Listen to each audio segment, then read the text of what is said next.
Assalamualaikum warahmatullahi wabarakatuh. Halo teman-teman, di sini saya akan mempresentasikan materi tentang data analisis kelayakan ekonomi dan finansial dari mata kuliah perencanaan wilayah pedesaan. Di sini analisis pembangunan terdiri dari 6. Yang pertama analisis net present value, yang kedua ada analisis benefit cost ratio, yang ketiga ada analisis internal rate of return, yang keempat ada analisis ekonomi internal rate of return, yang kelima ada analisis payback period, yang keenam ada analisis life cycle cost. Yang pertama ada analisis net present value, mempunyai dua bagian. Yang pertama ada analisis kelayakan ekonomi, yang dimana kelayakan ekonomi didefinisikan sebagai kelayakan bagi semua pihak yang memanfaatkan baik langsung maupun tidak langsung dari suatu pembangunan atau pengembangan suatu sistem transportasi. Kemudian bagian yang kedua ada analisis kelayakan finansial dari suatu proyek sistem transportasi transit massal, di mana olehnya dijabarkan bahwa biaya dari proyek ini terdiri atas construction cost, land and development cost, serta biaya operasi dan maintenance-nya, sedangkan pengembalian dari proyek ini diharapkan diperoleh dari pendapatan yang dalam hal ini berasal dari pendapatan per box atau tiket. Kemudian, jika NPV lebih besar daripada 0, maka investasi akan menguntungkan atau layak.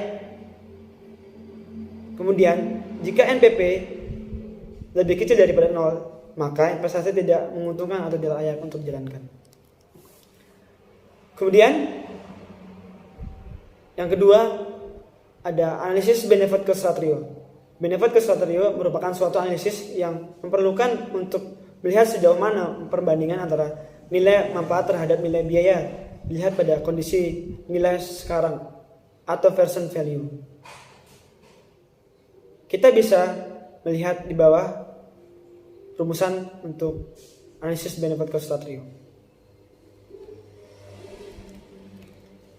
Kemudian di sini ada kriteria kelayakan BCR. Jika BCR lebih besar daripada 1, maka proyek dapat dikatakan layak dikerjakan. Namun, jika BCR lebih kecil daripada 1, proyek tersebut tidak layak untuk dikerjakan. Selanjutnya, yang ketiga, ada analisis internal rate of return. Metode internal rate of return pada dasarnya merupakan metode untuk menghitung tingkat bunga yang dapat menyamakan antara present value dari semua aliran kas masuk dengan aliran kas keluar dari suatu investasi proyek. Maka pada prinsipnya metode ini digunakan untuk menghitung besaran rate of return yang sebenarnya pada dasarnya internal rate of return harus dicari dengan trial and error. Berikutlah rumusan IRR. Selanjutnya, yang keempat ada analisis ekonomi internal rate of return. Economic internal rate of return merupakan tingkat pengembalian berdasarkan pada penentuan nilai tingkat bunga, di mana semua keuntungan masa depan yang dinilai sekarang dengan diskon rate tertentu adalah sama dengan biaya kapital atau present value dari total biaya. Berikut adalah rumusan AIRR yang bisa dilihat.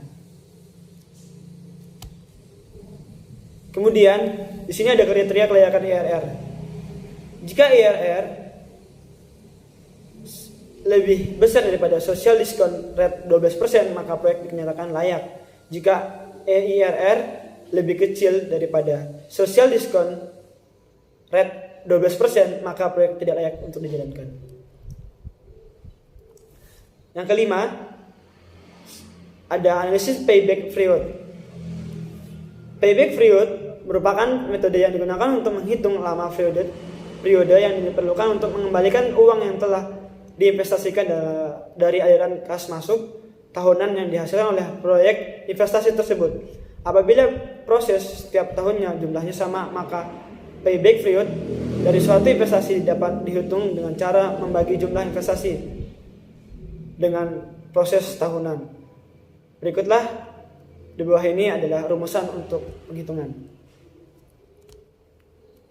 Kemudian kriteria kelayakan PP. Suatu investasi yang diusulkan dinyatakan layak jika payback period lebih pendek dibandingkan payback maksimum. Kemudian jika payback period atau PP suatu investasi lebih panjang daripada period payback maksimum, maka investasi tersebut dinyatakan tidak layak.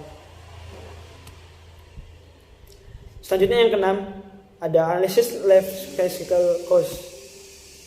Life cycle cost analysis merupakan konsep kunci dari manajemen aset, berupa suatu metode analisis secara teknis yang dikembangkan berdasarkan konsep ekonomi untuk mengevaluasi efisiensi jangka panjang dari berupa alternatif investasi yang tersedia. LCCA merupakan salah satu tool yang sangat penting untuk membantu dalam pengembalian keputusan. LCCA bertujuan untuk melihat alternatif investasi mana yang memenuhi persyaratan kinerja yang ditetapkan dan dapat memberikan harga atau pembiayaan jangka panjang yang terbaik. Kemudian kita masuk soal dan jawaban halaman 29. Di sini soalnya yang pertama, jelaskan apa yang dimaksud dengan analisis net present value, mencakup analisis kelayakan ekonomi dan analisis kelayakan finansial dalam suatu investasi pembangunan infrastruktur.